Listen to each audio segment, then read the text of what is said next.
Pakistani showbiz industry کے senior اداکار و کامیڈین سردار کمال گزشتہ شب دل کا دورہ پڑنے کے سبب انتقال کر گئے۔ سردار کمال کے خاندانی ذرائع کے مطابق اداکار کی میت گزشتہ رات فیصل آباد پہنچا دی گئی تھی۔ مرحوم فنکار کے جسد خاکی کو الائڈ ہسپتال میں رکھا گیا ہے۔ خاندانی ذرائع کا کہنا ہے کہ سردار کمال کی نماز جنازہ کا اعلان بعد میں کیا جائے گا۔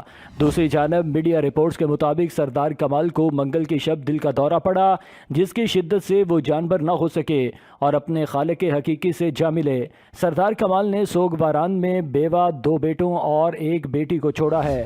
یاد رہے کہ اداکار سردار کمال کا شمار پاکستان کے مایہ ناز کامیڈینز میں ہوتا تھا اور وہ برطانیہ سمیت کئی ممالک میں بھی پرفارم کر چکے تھے۔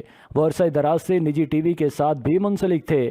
اپنے کیریئر کے دوران اداکار سردار کمال نے سینکڑوں تھیٹر ڈراموں میں کام کیا اور مداحوں کو اپنے فن سے خوب محظوظ کیا۔